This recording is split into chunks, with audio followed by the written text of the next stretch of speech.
بسم اللہ الرحمن الرحیم۔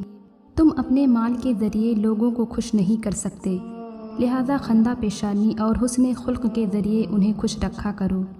آقا کریم صلی اللہ علیہ وسلم نے فرمایا، قسم ہے اس ذات کی جس کے قبضے میں میری جان ہے کہ بندہ اللہ تعالیٰ کو پکارتا ہے تو اللہ تعالیٰ اس پر ناراض ہونے کی وجہ سے منہ موڑ لیتا ہے، وہ پھر پکارتا ہے، اللہ پھر منہ موڑ لیتا ہے، وہ پھر پکارتا ہے تو اللہ تعالیٰ اپنے فرشتوں سے کہتا ہے کہ میرے بندے نے میرے سوا کسی اور کو پکارنے سے انکار کر دیا ہے، لہذا میں نے اس کی دعا منظور کر لی۔ نبی کریم صلی اللہ علیہ وآلہ وسلم نے فرمایا، اپنی کمائی پاک رکھو، تمہاری دعا قبول ہوگی۔ آقا کریم صلی اللہ علیہ وآلہ وسلم نے فرمایا، بہتر ہے وہ شخص جو دیر میں خفا ہو اور جلد راضی ہو جائے، اور بدتر وہ شخص ہے جو جلد غصے میں آ جائے اور دیر سے راضی ہو۔ آقا کریم صلی اللہ علیہ وسلم نے فرمایا، مجھے غریبوں میں تلاش کرو کیونکہ غریبوں کے ذریعے سے ہی تمہیں مدد اور روزی ملتی ہے۔ نبی کریم صلی اللہ علیہ وسلم نے فرمایا، دو بھیڑیے جو ریوڑ میں چھوڑ دیے جائیں اس قدر فساد برپا نہیں کرتے جس قدر انسان کی دولت اور مرتبہ کی لالچ اس کی دنیا میں فساد ڈالتی ہے۔ آقا کریم صلی اللہ علیہ وسلم نے فرمایا، جہاں شبہ کی گنجائش ہو وہاں قبل اس کے کہ کوئی منہ کھولے خود اپنی بریت کا اظہار کر دینا چاہیے۔ نبی کریم صلی اللہ علیہ وآلہ وسلم نے فرمایا، جو شخص اپنے ظالم کو بددعا دیتا ہے وہ اپنا بدلہ لے لیتا ہے۔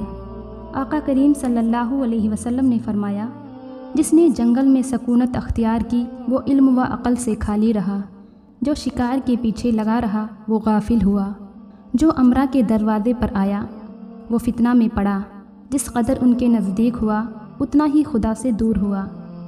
نبی کریم صلی اللہ علیہ وآلہ وسلم نے فرمایا، انسان خدا کا اور خدا اس کا راز ہے۔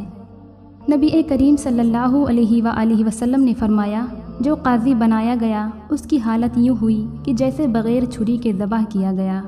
آقا کریم صلی اللہ علیہ وآلہ وسلم نے فرمایا، دنیا بیماروں کی جگہ ہے اور لوگ اس میں بیماروں کی طرح ہیں۔ نبی کریم صلی اللہ علیہ وآلہ وسلم نے فرمایا، جب تو کسی عالم کو دیکھے کہ وہ اپنے دینی امور میں آسانیاں پیدا کرنے میں مشغول ہے تو جان لے کہ اس سے کچھ بھی نہیں ہو سکے گا۔ آقا کریم صلی اللہ علیہ وآلہ وسلم نے فرمایا، جب اللہ تعالیٰ کسی بندے سے بھلائی کرنا چاہتا ہے تو اس کو اپنے نفس کے عیوب دکھا دیتا ہے۔ نبی کریم صلی اللہ علیہ وآلہ وسلم نے فرمایا، تم میں سے کوئی شخص بھی صرف اپنے عمل سے نجات نہیں پائے گا۔ نبی کریم صلی اللہ علیہ وآلہ وسلم نے فرمایا، اگر تم اللہ کو پہچان لیتے جیسا کہ اس کے پہچاننے کا حق ہے تو سمندروں کے اوپر چلتے اور تمہاری دعا سے پہاڑ اپنی جگہ سے ہل جاتے۔ آقا کریم صلی اللہ علیہ وآلہ وسلم نے فرمایا، فعل بد سے پشیمانی توبہ ہے۔ نبی کریم صلی اللہ علیہ وآلہ وسلم نے فرمایا، نیک لوگوں کی صحبت نیکی کرنے سے بہتر اور برے لوگوں کی صحبت بدی کرنے سے بدتر ہے۔ حضور نبی کریم صلی اللہ علیہ وآلہ وسلم نے فرمایا، مومن کی فراست سے بچو کیونکہ وہ اللہ کے نور سے دیکھتا ہے۔ آقا کریم صلی اللہ علیہ وآلہ وسلم نے فرمایا، اللہ تعالیٰ جمیل ہے اور جمال کو پسند فرماتا ہے۔ آقا کریم صلی اللہ علیہ وآلہ وسلم نے فرمایا، صبر وہ ہے جو مصیبت کی پہلی ٹھوکر لگنے پر کیا جاتا ہے۔ نبی کریم صلی اللہ علیہ وآلہ وسلم نے فرمایا، جو اپنے دوست کو کسی گناہ کا طعنہ دے وہ اس گناہ کا مرتکب ہونے سے پہلے نہیں مرے گا۔ حضور نبی کریم صلی اللہ علیہ وآلہ وسلم نے فرمایا، ایمان کے بعد بڑی نعمت نیک عورت ہے۔ آقا کریم صلی اللہ علیہ وآلہ وسلم نے فرمایا، ایک عورت دوسری عورت سے اس قدر گھل مل کر نہ رہے کہ وہ اس کی خصلتیں اپنے شوہر سے یوں بیان کرنے لگے کہ گویا وہ اسے دیکھ رہا ہے۔ حضور نبی کریم صلی اللہ علیہ وسلم نے فرمایا، عورت پوشیدہ رکھے جانے والی مخلوق ہے، جب وہ باہر نکلتی ہے تو شیطان اس کی طرف جھانکتا ہے۔ نبی کریم صلی اللہ علیہ وآلہ وسلم نے فرمایا، جب کوئی عورت انتقال ہو اور اس کا خاوند اس سے راضی ہو تو وہ جنت میں جائے گی۔ آقا کریم صلی اللہ علیہ وسلم نے فرمایا، نیک دوست کی مثال ایسی ہے جیسے مشک بیچنے والے کی دکان کہ کچھ فائدہ نہ بھی ہو تو خوشبو تو ضرور آئے گی، اور برا دوست ایسے ہیں جیسے بھٹی کی آگ نہ لگے تب بھی دھوئیں سے کپڑے ضرور خراب ہوں گے۔ حضور نبی کریم صلی اللہ علیہ وآلہ وسلم نے فرمایا، جو شخص یہ چاہتا ہے کہ اس کی روزی میں کشادگی ہو اور اس کی عمر میں برکت ہو تو اسے چاہیے کہ وہ رشتہ داروں کے ساتھ نیک سلوک کرے۔ آقا کریم صلی اللہ علیہ وآلہ وسلم نے فرمایا، تم کہتے ہو اگر لوگ ہم سے احسان کریں گے تو ہم بھی ان سے احسان کریں گے، اور ہم پر ظلم کریں گے تو ہم بھی ان پر ظلم کریں گے۔ یہ ٹھیک نہیں، بلکہ اپنے دلوں کو برقرار رکھو۔ اگر لوگ تم پر احسان کریں تو تم بھی احسان کرو، اور اگر برائی کریں تو تم ظلم نہ کرو۔